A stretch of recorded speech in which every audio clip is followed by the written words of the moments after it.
Dogs and Dugouts, it's XIW99IX here, and I'm with Sam. Hey, how's it going? And today we're starting a new series, no games, just straight up wrestling talk. So today we're going to be talking about what happened on CM Punk and Lesnar, what happened on Raw, why it was a good segment, why it all fitted together. Yeah. So, what do you think, Sam? What's your honest opinion? I think the Paul Heyman and CM Punk at Money in the Bank was a good option for WWE because maybe include more rivalries with Curtis Axel, Brock Lesnar and CM Punk. Should get involved with each other. And I think it'll be a good match at SummerSlam. What about you? I think basically what WWE are trying to do here is they're trying to recreate a good guy versus bad guy feel, but with Punk, not exactly. He's a good guy, but he's a rebel. Yeah. So it's like basically, in comic terms, Deadpool versus Magneto. You know. Wolverine versus Hulk. Yeah. The match is going to be good at SummerSlam, but if it ends with CM Punk winning, that'll be a big shock because Punk's, no offense to Punk, on Raw he's a smaller guy. Yeah, he's a smaller guy. He got raped on Raw, basically. Yeah, he kept getting back up though. That's what was impressive. He kept getting back up and punching and punching. They wanted to show that he would give a good fight. Yeah, at SummerSlam. But the only thing WWE are missing right now is how to increase on the storyline going past SummerSlam. Is it just going to end at SummerSlam? Is it going to go over? Because the next pay-per-view is October, I believe. No, or September, which is Night of Champions. So what can they do? They will Punk become WWE champion by that time. Well, we all know, being a WWE champion, we got John Cena versus Daniel Bryan, which I think will be a very good match. Because Daniel Bryan has been waiting nearly about 10, 11 years for a shot at the championship. You know, he's obviously a very good competitor, one of the best in WWE so far. He's won the world heavyweight, but to a lot of people that isn't much. Yeah. And, and to me, I reckon this is quite a prestigious title because... I'd love to win it. Yeah, anyone would love to win it. The Intercontinental has gone down, in my books as a bit, Who is it now? Curtis Axel. Curtis Axel, yeah. Curtis Axel might be bringing some prestige back to it because his dad is... You know what match I'd like to see? I'd like to see Curtis Axel versus Fandango. Yeah. I think that'd be a good match. Because the only thing they're missing with Fandango now is Fandango was originally meant to compete and meant to be the champion at this moment. So maybe they were going to do a Curtis Axel versus Fandango. But obviously Curtis Axel had to win. And so far he's still undefeated, I believe. Curtis Axel? Yes. Yeah, he's still undefeated. So what are they going to do about that? They can't drop Fandango because Fandango's the big rising star. And they can't drop Curtis Axel. So I think they'll just put Miz and Barrett against him for a couple of runs. Yeah. Going into the rest of the pay-per-views this year, and then maybe get Fandango into it. Yeah. Another rivalry I like to talk about is Damien, Sandow, and Cody Rhodes. I reckon it's great. I think it's one of the best rivalries on SmackDown because Cody Rhodes is long overdue for a headline match. Yeah. Because Cody Rhodes doesn't get enough credit. He's a really underrated guy. Because his dad was great. People think, he's just a knockoff of his dad. But he's not, because the same could be said about Ted DiBiase, Randy Orton. Randy Orton had far more success than his dad in business. And frankly, I think Cody could get more. He has the ability to do it. Yeah, he has the ability to, get in there with the big dogs in the big league, John Cena, Randy Orton, CM Punk. You get in there with those guys, have rivalries with them that will be talked about for years. Yeah.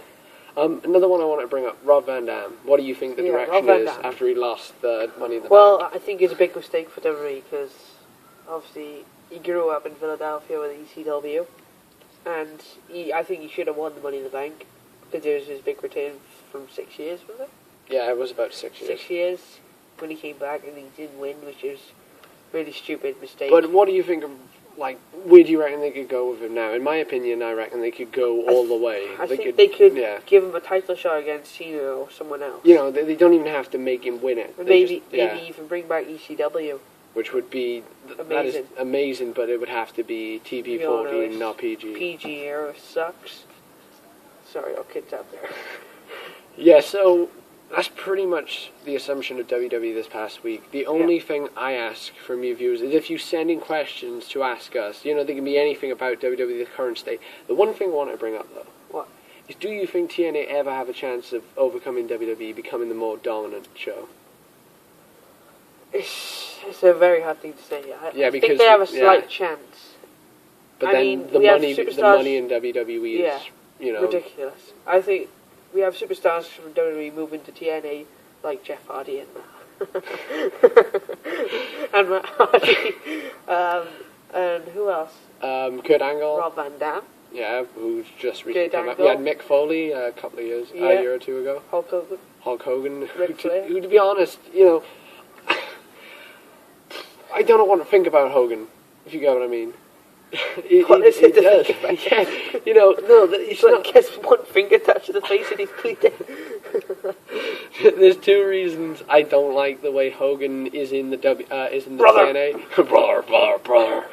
The only thing I object to with Hogan in TNA is the fact that Hogan steals the spotlight from the younger guys.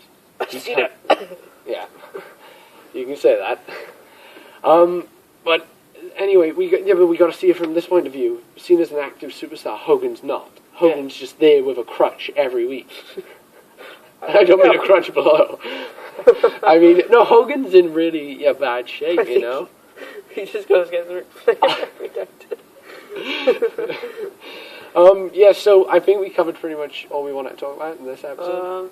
Was there anything else you wanted to add? There it is. It just came back to me. The Rock. What do you think? Comeback? No comeback? Is this stale? I don't think they speak about. I got loads of stuff to think. Yeah, I think we cram a bit more in. Right. The Rock. I think. Well, we all know in 2012 he said The Rock is finally home and he'll never. And you gotta admit, everyone who hates Cena, even Cena made that point out pretty clear. He went back to G.I. Joe Retaliation and Fast and Furious 6 and he hasn't come back. He had an injury in the gut study when he went against John Cena at WrestleMania 29, but he's recovered now and he could easily come back. Exactly. That's my point. No, people I'm not trying to start a bit of controversy here, but you got to think. People saying, "Oh yeah, well, John Cena steals the spotlight from the company." Yeah, he does. There is that part that says John Cena doesn't deserve to have another reigns champion. He could easily walk away now. He could have this match against Daniel Bryan and walk away, but the dedication he shows to the company, is just tremendous, because Hulk Hogan obviously used to be like that, but now all Hogan's in it for is the money. Yeah. Hogan's he's been in it for the fans for the first early part of his career, but anyway, moving off topic on that. The Rock is not a one-trick pony. The Rock is he's more down the lane of The Undertaker. He should come back only for something vitally important. There was no need to give CM Punk's title reign at the Royal Rumble. It should have at least ended. It shouldn't even have ended. I would have loved Cena versus Punk versus the title, or even if they wanted to have a chop for him. One other thing I want to speak about is Jack told me earlier about Stone Cold. Yeah, I read somewhere that Stone Cold Steve Austin is scheduled to make an in-ring return, but it doesn't make no sense where they're going with it because apparently he's due to face Triple H. Now, I'm not saying that's true information, but when I was reading this morning, it said that he was due to face Triple H at WrestleMania 30, and then there was a possibility about The Rock facing Undertaker. Gosh. And The Rock versus Undertaker would be an okay match. It'd be pretty good, to be honest. I'm actually thinking about it now. It'd draw in the money. It'd be a really good match. Yeah. But Triple H versus Austin, we've seen that before. We need something fresh. CM Punk versus Austin. CM Punk versus Austin, I think, would go down in one of the great matches of all time. They both have different strategies in wrestling. CM Punk more of a submission specialist. Stone Cold more of, just the brawl, go all out there, Fez press, Stone Cold stunner your ass. But, yeah. One other thing I want to speak about is Randy Orton winning the Money in the Bank. I see where they're going. I see that they're trying to recreate a rivalry that was lost. If Randy turns heel, I'll be happy. Yeah. It'll be a lot better. Randy versus Cena, champions maybe. What I think is going to happen at SummerSlam is it's going to be John Cena versus Daniel Bryan. And Daniel Bryan's going to win, and then Randy Orton will come out straight away and cash it in. And this will be a short-lived reign for Daniel Bryan, and then maybe win it back in a year or two's time. But I think that'll be pointless. I think they should at least let Daniel Bryan hold it till Night of Champions. Then they have the rematch, Cena versus Daniel Bryan. Then Randy Orton cashed in, or give it a couple of months because the contract lasts from July to July. Yeah. So you got that opportunity. You know, give Bryan, you know, his spotlight moment, you know, and just WWE have to realize that Orton's a SmackDown superstar anyway. That's still what I don't understand. You know, the Super Show doesn't really work for me. I think they should go. I know, obviously they got the 3 hours, but do you know what they should be doing with these 3 hours? Getting the young guys on. Yeah. The young guys should be coming on. Don't get the guys from SmackDown.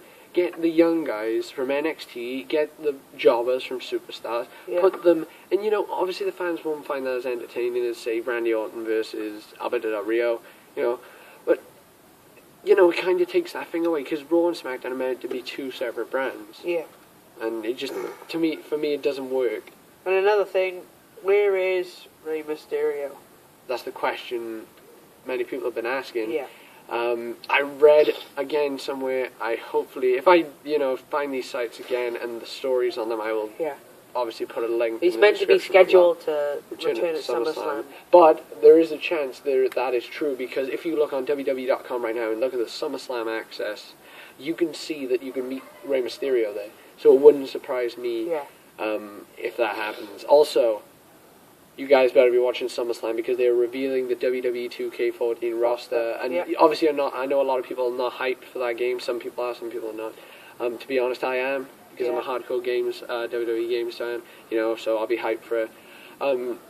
So I think we now have covered everything that we needed to talk about.